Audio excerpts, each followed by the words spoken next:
sharp at the match tonight. We lived towards this moment. Not only us. Semua tertipu. Timnas sengaja kalah vs Arab Saudi kemarin. Indonesia versus Irak. Kalah pun tetap lolos otomatis.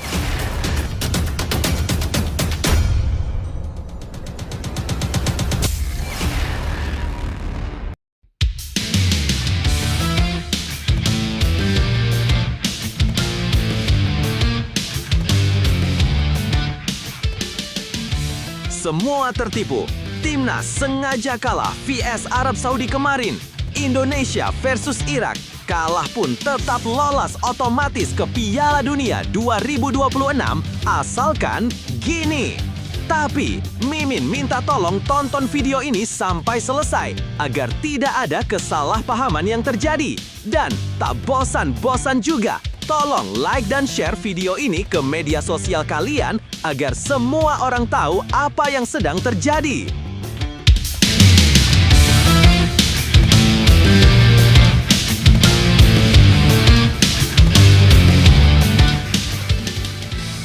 Sebelumnya diberitakan, kekalahan 2-3 dari Arab Saudi ternyata bukan akhir segalanya bagi timnas Indonesia.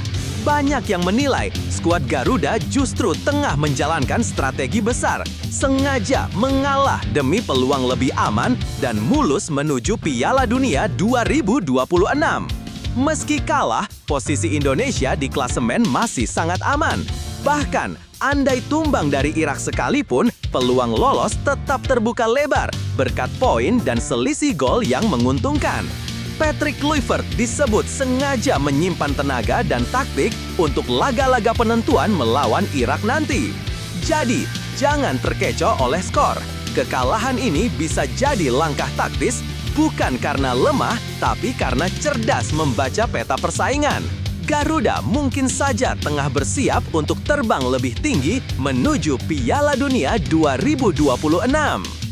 Sementara itu, media asing asal Amerika Serikat, ESPN, juga mengungkap hal yang sama.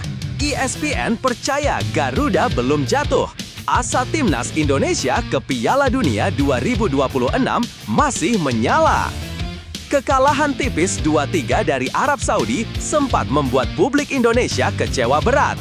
Namun, media olahraga besar asal Amerika Serikat, ESPN, justru menilai perjalanan timnas Indonesia di kualifikasi Piala Dunia 2026 belum berakhir. Melalui analisis jurnalis mereka, Gabriel Tan, ESPN mengingatkan bahwa Garuda masih punya peluang, baik secara matematis maupun mental, untuk bangkit dan merebut tiket menuju Amerika Serikat, Kanada, dan Meksiko. Berikut 5 fakta menarik di balik keyakinan ESPN terhadap perjuangan skuad Garuda. 1. Kekalahan dari Arab Saudi bukan akhir cerita. Kekalahan 2-3 dari Arab Saudi di Stadion King Abdullah Sports City, Jeddah, menjadi pukulan pahit bagi anak asuh Patrick Kluivert. Laga tersebut berlangsung sengit, dengan Indonesia sempat memberikan perlawanan hebat meski harus pulang tanpa poin. Meski hasil ini membuat peluang lolos langsung ke Piala Dunia menipis, semangat para pemain tidak padam. Mereka kini berada di posisi ketiga grup B, dan meskipun peluang tipis, Garuda tetap memiliki kans untuk melangkah lebih jauh. Kekalahan ini dianggap bukan tanda menyerah, melainkan cambuk untuk tampil lebih baik di laga pamungkas melawan Irak. 2. Peluang lolos masih terbuka, meski tipis. Secara hitung-hitungan, timnas Indonesia masih punya peluang. Untuk bisa lolos langsung ke Piala Dunia, mereka wajib menang atas Irak dengan selisih 2 gol, sambil berharap Arab Saudi kalah dengan selisih serupa. Jika skenario itu gagal, peluang lain masih terbuka lewat jalur runner-up group, di mana Indonesia akan berhadapan dengan tim peringkat kedua grup A di babak 5. Pemenangnya akan melangkah ke playoff antar benua, kesempatan terakhir menuju panggung dunia. Dalam situasi seperti ini, mental juang dan fokus penuh akan menjadi senjata utama Garuda. 3. ESPN, perjuangan belum berakhir. Media besar Amerika Serikat, ESPN, memberi suntikan semangat luar biasa bagi publik Indonesia. Dalam artikelnya, Jurnalis Gabriel Tan menulis bahwa Indonesia tak boleh larut dalam kekecewaan usai kalah dari Arab Saudi. Jadi, meskipun jelas-jelas kecewa atas kekalahan hari Kamis, Indonesia harus bangkit dan berusaha meraih kemenangan melawan Irak, tulis ESPN dalam laporannya. Lebih lanjut, ESPN menegaskan, perjalanan mereka belum berakhir. Hingga Minggu, mereka bisa terus bermimpi tentang Piala Dunia. Mereka harus melakukannya. Sebuah pesan yang menegaskan dunia masih memperhatikan perjuangan Garuda. 4. Sorotan dunia pada tim asuhan Patrick Kluivert.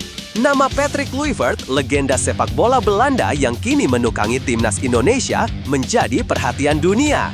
Meski baru memimpin skuad Garuda dalam beberapa laga, gaya permainan menyerang dan disiplin tinggi ala Eropa mulai terlihat. Kekalahan dari Arab Saudi memang menyesalkan, tapi performa tim dinilai berkembang pesat. ESPN menilai Kluivert telah membawa identitas baru bagi sepak bola Indonesia, berani, modern, dan penuh determinasi. Dunia menyaksikan bahwa Indonesia kini bukan tim yang bisa diremehkan begitu saja. 5. Harapan Garuda lawan Irak jadi laga hidup mati.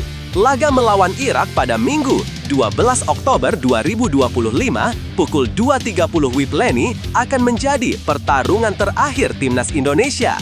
Kemenangan besar bisa menjaga asa untuk melangkah ke babak berikutnya. Bagi para pemain, inilah saatnya membuktikan bahwa semangat juang dan keyakinan bisa menembus segala statistik. Dukungan penuh dari publik tanah air pun diharapkan menjadi bahan bakar tambahan. Seperti yang ditulis ESPN, mimpi itu belum mati. Dan selama Garuda masih terbang, harapan tetap hidup. Nah, sebelum lanjut mendengar berita ini, untuk para netizen, keluarkan satu kalimat pamungkas untuk menanggapi kabar ini.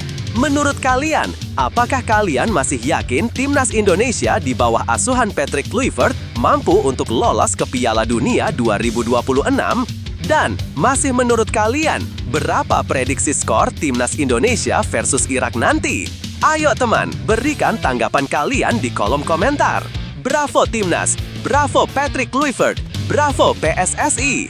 Ayo Garuda, buktikan bahwa level kita sudah dunia. Buktikan bahwa kita adalah raksasa Asia. Tiket Piala Dunia harga mati. Di sisi lain, jangan lupa juga satu kalimat khusus untuk Patrick Kluivert CS yang sedang berusaha keras memajukan sepak bola Indonesia. Silahkan tulis di kolom komentar. Ayo terbang tinggi Garuda!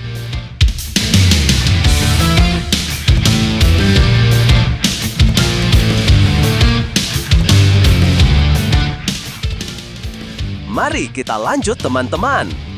Situasi timnas Indonesia saat ini memang ibarat berada di ujung tanduk antara harapan dan kenyataan. Kekalahan tipis dari Arab Saudi memang menyakitkan, tapi di balik itu ada pesan besar. Perjuangan Garuda belum selesai. Ketika media sekelas ESPN dari Amerika Serikat masih percaya bahwa Indonesia bisa melangkah lebih jauh, itu artinya perjuangan para pemain dan pelatih Patrick Kluivert sudah menarik perhatian dunia. Lebih lanjut, kita harus mengakui perjalanan menuju Piala Dunia bukan sekedar soal hitung-hitungan poin di klasemen, tapi juga soal mental, tekad, dan keyakinan. Timnas Indonesia sedang menepaki jalan panjang untuk membuktikan bahwa mereka bukan sekedar penggembira di level Asia. Walau peluangnya kecil, selama masih ada kesempatan, tidak ada alasan untuk menyerah. Kini, laga melawan Irak akan jadi ujian sesungguhnya.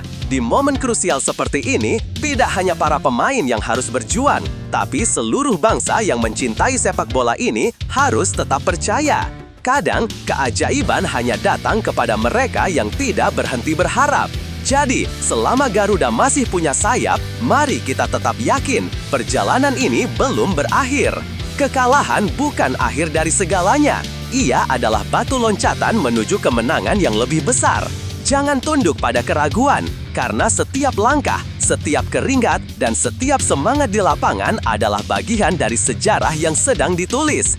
Garuda mungkin terjatuh, tapi sayapnya tidak patah. Saatnya bangkit, karena dunia sedang menunggu keajaiban dari Indonesia. Fakta mengejutkan Jakob Sayuri gak pernah main bek kanan di Malut United. Ide dari mana Patrick Kluivert pasang winger jadi bek kiri? Mari kita bahas teman-teman. Gagal total di posisi baru. Jakob Sayuri jadi kambing hitam. Patrick Kluivert tuai kritik pedas dari publik. Sebelumnya diberitakan, kekalahan tipis timnas Indonesia dari Arab Saudi dengan skor 2-3 pada laga perdana Grup B kualifikasi Piala Dunia 2026 menjadi sorotan publik. Bukan hanya karena hasilnya, tetapi juga karena keputusan mengejutkan pelatih Patrick Kluivert yang menempatkan Jakob Sayuri, seorang winger sejati, sebagai bek kanan dalam formasi 4 bek. Keputusan itu berujung petaka dan kini Kluivert pun disorot tajam. Berikut ini 5 faktanya. 1. Bukan bek tapi dipaksa jadi bek kanan. Jakob Sayuri selama ini dikenal sebagai winger eksplosif yang mengandalkan kecepatan dan naluri menyerang tinggi di Malut United. Namun di laga kontra Arab Saudi, Kluivert menyempatkannya sebagai bek kanan murni. Dalam sistem 4 bek, posisi ini menuntut kemampuan bertahan yang disiplin dan membaca permainan lawan secara cermat, sesuatu yang bukan keahlian utama Jakob. Hasilnya pun bisa ditebak. Ia beberapa kali kehilangan bola dan gagal menahan pergerakan pemain sayap yang jauh lebih cepat. 2. Blunder penalti yang mengubah arah pertandingan. Momen paling krusial datang di menit ke-35. Saat skor masih imbang 1-1, Jakob menjatuhkan penyerang Arab Saudi di dalam kotak penalti setelah menarik jersey lawan. Meski kontaknya terlihat minimal, VAR menilai itu pelanggaran yang sah dan wasit langsung menunjuk titik putih. Gol penalti itu membuat momentum berpindah ke kubu lawan dan dari sana timnas Indonesia kesulitan bangkit. Kesalahan kecil Jakob menjadi sorotan tajam publik sekaligus menunjukkan betapa rapuhnya sistem pertahanan baru Kluivert. 3. Statistik bicara. Di klub, Jakob selalu jadi winger. Menurut data dari Transfermarkt, Jakob memainkan seluruh 7 laga musim ini bersama Malut United sebagai winger kanan atau kiri. Tak satu pun pertandingan menunjukkan dirinya bermain di lini belakang. Artinya, keputusan Kluivert menurunkannya sebagai bek kanan di laga sebesar ini benar-benar eksperimen beresiko tinggi. Banyak pengamat menilai pelatih asal Belanda itu terlalu cepat mengambil keputusan ekstrim tanpa menyesuaikan dengan karakter pemain. 4. Terinspirasi Shin Tae-yong tapi situasi berbeda. Patrick Kluivert tampaknya terinspirasi oleh Shin Tae-yong, pelatih sebelumnya yang pernah menaruh Jakob di posisi bek kanan. Namun konteksnya berbeda. STY memainkan Jakob dalam formasi 5 bek, di mana ia mendapat perlindungan ekstra dari bek tengah kanan. Sementara Kluivert menerapkannya di sistem 4 bek yang menuntut tanggung jawab bertahan penuh. Dalam 2 laga uji coba sebelumnya melawan Taiwan dan Lebanon, eksperimen itu terlihat berjalan baik. Tetapi kualitas lawan di laga resmi seperti Arab Saudi tentu jauh di atas level itu. 5. Kluivert tetap puji pemainnya, tapi evaluasi jadi wajib. Usang laga, Patrick Kluivert tetap berusaha tenang dan tidak menyalahkan pemain. Saya bangga dengan para pemain, dengan usaha mereka. Mereka memberikan segalanya, bahkan lebih dari yang saya harapkan, ujar Kluivert. Namun di balik pernyataan positif itu, banyak pihak menilai Kluivert harus melakukan evaluasi besar-besaran. Kritik tajam datang dari publik dan pengamat yang menilai keputusan menaruh winger sebagai bek kanan merupakan kesalahan strategis mendasar. Lebih lanjut, secara keseluruhan, keputusan Patrick Kluivert menurunkan Jakob Sayuri sebagai bek kanan adalah bentuk keberanian sekaligus perjudian yang gagal total. Dalam sepak bola modern, fleksibilitas posisi memang penting, tetapi harus didukung oleh kesiapan pemain dan konteks taktis yang tepat. Kluivert tampak terlalu percaya diri mengulang strategi Shin Tae-yong tanpa mempertimbangkan perbedaan sistem yang digunakan. Jakob sendiri sebenarnya tampil penuh semangat, tapi ia seperti dilempar ke medan perang tanpa pelindung. Bermain di posisi yang bukan keahliannya menghadapi lawan sekelas Arab Saudi membuatnya sulit menampilkan permainan terbaik. Blunder yang berujung penalti hanyalah puncak dari tekanan besar yang ia hadapi sejak awal laga. Kritik publik terhadap Kluivert pun wajar. ketika seorang pelatih baru mengambil keputusan ekstrim di laga resmi perdana dan berujung kekalahan, pertanyaan soal kapasitas dan pemahamannya terhadap karakter pemain Indonesia tak bisa dihindari. Namun di sisi lain, ini juga bisa menjadi titik balik penting, baik bagi Kluivert dalam memahami timnya maupun bagi Jakob untuk memperluas kemampuan taktiknya. Kesalahan bukan akhir dari segalanya. Dalam konteks tim yang masih berproses seperti Indonesia, evaluasi dan adaptasi justru menjadi kunci. Jika Kluivert mau belajar dari pengalaman ini dan menempatkan pemain sesuai perannya, maka kekalahan dari Arab Saudi bisa menjadi pelajaran mahal yang membawa perubahan nyata di laga-laga berikutnya. Kekalahan memang selalu meninggalkan luka, tapi di balik rasa kecewa itulah karakter sejati sebuah tim diuji. Jakob Sayuri dan rekan-rekannya telah berjuang dengan segala keterbatasan, dan perjuangan itu tak pernah sia-sia. Dari kesalahan mereka belajar, dari kegagalan mereka tumbuh. Setiap langkah mundur bisa menjadi awalan untuk lompatan yang lebih jauh. Tidak ada pemain hebat yang lahir tanpa pernah jatuh di lapangan. Begitu juga dengan Timnas Indonesia. Perjalanan menuju Piala Dunia 2026 mungkin tampak berat, tapi bukan berarti mustahil. Yang penting sekarang adalah bangkit bersama. Jakob harus tetap percaya bahwa satu laga buruk tak akan menghapus kerja keras dan talenta yang ia miliki. Dan bagi seluruh pemain, inilah saatnya membuktikan bahwa Garuda memang pantas diperhitungkan. Bukan karena tak pernah kalah, tapi karena selalu punya nyali untuk bangkit setelah dijatuhkan. Karena pada akhirnya, mental pantang menyerah adalah identitas sejati Garuda. Terbang tinggi bukan karena angin yang tenang, tapi karena sayapnya kuat menembus badai. Comeback penuh haru. Oleh Romeni akhirnya kembali berseragam Garuda meski Indonesia takluk dari Arab Saudi. Sebelumnya diberitakan, Timnas Indonesia harus menelan kekalahan tipis 2-3 dari Arab Saudi dalam laga perdana Grup B putaran keempat kualifikasi Piala Dunia 2026 Zona Asia di Stadion King Abdullah Sport City, Jeddah, Kamis 9/2025 dini hari. Di tengah hasil pahit itu, muncul satu kisah yang menghangatkan hati. Comeback oleh Romeni setelah lama absen akibat cedera. Striker berdarah Belanda Indonesia itu kembali beraksi di lapangan dan langsung memberi kontribusi penting bagi tim Garuda. Berikut ini 5 fakta menarik di balik comeback tagis namun penuh makna oleh Romeni. 1. Kembali setelah cedera panjang. Comeback oleh Romeni bukan hal sepele. Pemain berusia 25 tahun ini baru saja pulih dari cedera yang membuatnya absen cukup lama sejak pramusim. Cedera itu juga membuatnya tak bisa memperkuat Timnas Indonesia di FIFA Matchday September lalu. Namun di laga melawan Arab Saudi, Romeni akhirnya mendapat kesempatan bermain dari Patrick Kluivert pada menit ke-64. Meski baru masuk di babak kedua, kehadirannya langsung memberi dampak signifikan di lini serang Garuda. Bersyukur bisa kembali ke lapangan setelah sekian lama, tulisnya di Instagram story pribadinya menandai momen penuh emosi bagi sang penyerang. 2. Langsung beri dampak positif. Begitu masuk lapangan, oleh Romeni tak butuh waktu lama untuk menunjukkan pengaruhnya. Ia tampil energik dan berani menusuk pertahanan Arab Saudi. Aksi eksplosifnya di kotak penalti bahkan berbuah manis ketika dirinya dilanggar lawan, menghasilkan penalti kedua bagi Timnas Indonesia. Kevin Dix yang menjadi eksekutor sukses menuntaskan peluang itu pada menit ke-88, memperkecil ketertinggalan menjadi 2-3. Meski akhirnya gagal membalikan keadaan, kontribusi Romeni terbukti nyata, menunjukkan bahwa ia belum kehilangan sentuhannya setelah cedera panjang. 3. Rasa syukur di tengah kekalahan. Meski hasil akhir tak berpihak pada Indonesia, oleh Romeni tetap menebar rasa syukur. Bagi pemain Oxford United tersebut, bisa kembali merumput bersama tim nasional sudah menjadi anugerah besar.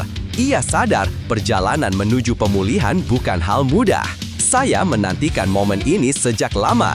Rasanya luar biasa bisa kembali bermain untuk negara. Ungkapnya lewat unggahan media sosial. Ucapan itu mencerminkan semangat positif dan rasa cintanya terhadap timnas Garuda yang tak pernah padam. 4. Dukungan supporter jadi energi tambahan. Selain comeback-nya sendiri, Romeni juga menyoroti dukungan besar dari para supporter Indonesia yang memenuhi stadion. Meski laga digelar di tanah Arab, suara dukungan untuk Garuda tetap bergema. Terima kasih atas dukungan luar biasa seperti biasa, tulisnya menutup pernyataan. Dukungan emosional itu tampaknya menjadi bahan bakar bagi Romeni untuk terus berjuang di laga-laga berikutnya, terutama menghadapi Irak dalam duel hidup mati mendatang. 5. Misi belum selesai, fokus lawan Irak. Setelah laga kontra Arab Saudi, timnas Indonesia masih punya peluang untuk bangkit. Patrick Kluivert dan anak asuhnya kini bersiap menghadapi Irak di King Abdullah Sports City pada 12 Oktober 2025. Kemenangan wajib diraih jika ingin menjaga asa lolos ke Piala Dunia 2026. Comeback oleh Romeni diprediksi bakal mendapat menit bermain lebih banyak mengingat performanya yang menjanjikan saat comeback. Kini misi Garuda jelas, menebus kekalahan dan menjaga mimpi menuju panggung dunia tetap menyala. Dan, meski hasil belum berpihak, semangat oleh Romeni memberi pesan kuat bahwa setiap langkah kembali adalah kemenangan tersendiri. Dalam sepak bola, tak hanya skor yang menentukan, tapi juga tekad, perjuangan, dan cinta terhadap lambang di dada. Lebih lanjut, situasi yang dialami oleh Romeni adalah gambaran nyata bagaimana sepak bola tak melulu soal menang atau kalah, tapi juga tentang perjalanan, keteguhan, dan rasa syukur. Setelah berbulan-bulan berjuang melawan cedera, ia akhirnya bisa kembali mengenakan seragam merah putih dan memberi kontribusi berarti meski tim belum berhasil menang. Comeback-nya bukan sekedar momen personal, tapi juga inspirasi bagi seluruh penggemar bahwa kerja keras tak pernah mengkhianati hasil. Romeni menunjukkan mentalitas sejati seorang pemain profesional, tidak larut dalam kekecewaan, melainkan memilih untuk mensyukuri setiap langkahnya. Dalam suasana tim yang masih berjuang mencari konsistensi, sikap positif seperti ini sangat berharga. Ia menjadi contoh bahwa kehadiran pemain bukan hanya diukur dari gol atau assist, tapi juga dari semangat dan pengaruh moral yang dibawanya ke ruang ganti. Kekalahan dari Arab Saudi memang pahit, tapi kehadiran Romeni memberi secercah harapan baru bagi timnas Indonesia. Dengan semangat yang ia tunjukkan, publik bisa percaya bahwa Garuda masih punya energi untuk bangkit melawan Irak. Kadang, momen seperti ini justru menjadi titik balik, dari keterpurukan menuju kebangkitan. Kisah oleh Romeni bisa jadi cermin bagi siapa saja yang sedang berjuang, bahwa setiap proses sekecil apapun punya arti besar jika dijalani dengan ketulusan dan tekad. Ia sempat jatuh karena cedera, tapi tak pernah bermimpi untuk kembali, dan akhirnya ia benar-benar melakukannya. Dalam hidup, kita semua punya lapangan masing-masing. Kadang kalah, kadang gagal, tapi bukan berarti kita berhenti bermain. Justru di saat tersulit, disitulah mental pemenang diuji. Seperti oleh Romeni, tetap bersyukur meski hasil belum sesuai harapan adalah bentuk kemenangan sejati. Jadi, apapun perjuanganmu sekarang, entah sedang jatuh, kecewa, atau lelah, ingatlah bahwa setiap langkah menuju pemulihan adalah langkah menuju kemenangan. Terus berlari, karena siapa tahu di tikungan berikutnya giliranmu yang akan bersinar. Kalah gara-gara blunder Kluivert, manajer timnas Indonesia minta maaf, janjikan kebangkitan lawan Irak.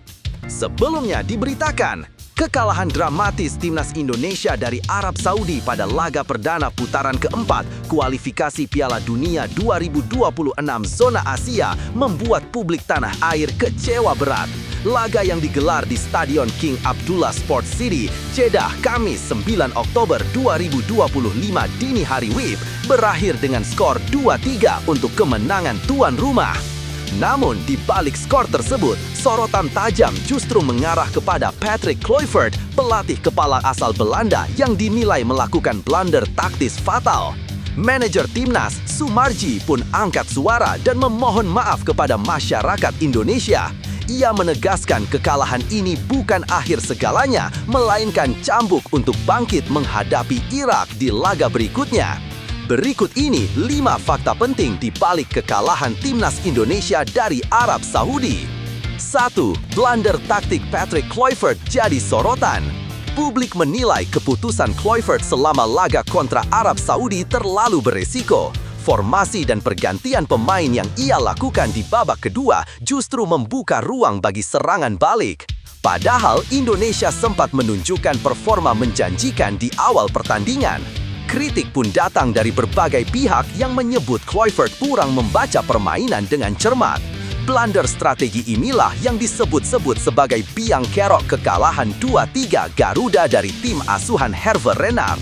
Kekalahan ini membuat peluang Indonesia untuk lolos langsung ke Piala Dunia 2026 semakin menipis. 2. Sumarji memohon maaf ke publik Indonesia. Dengan nada menyesal, manajer timnas Sumarji meminta maaf kepada seluruh masyarakat Indonesia yang kecewa dengan hasil laga tersebut.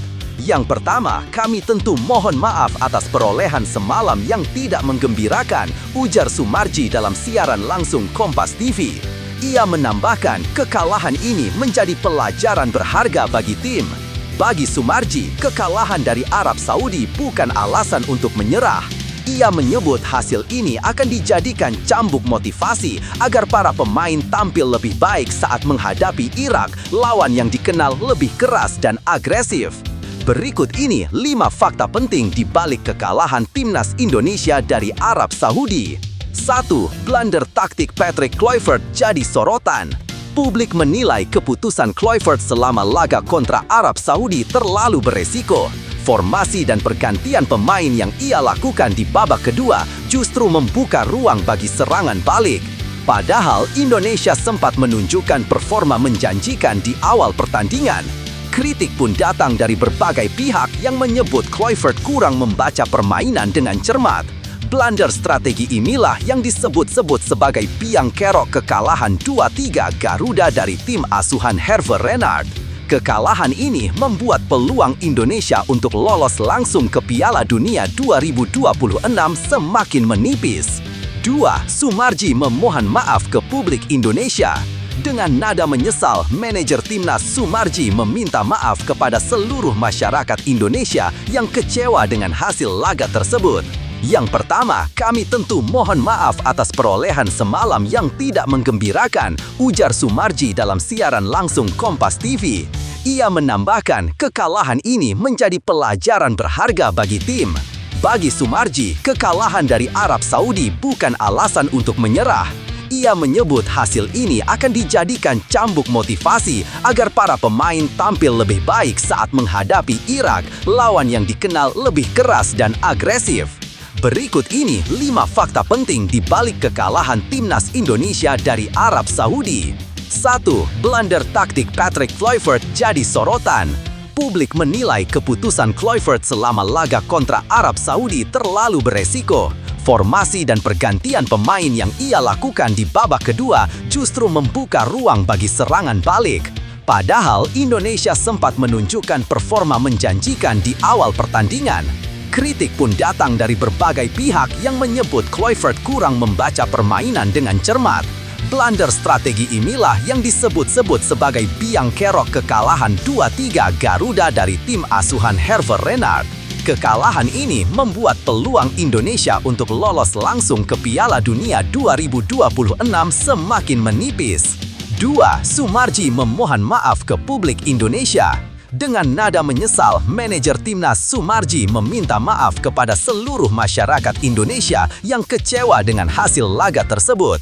Yang pertama, kami tentu mohon maaf atas perolehan semalam yang tidak menggembirakan, ujar Sumarji dalam siaran langsung Kompas TV.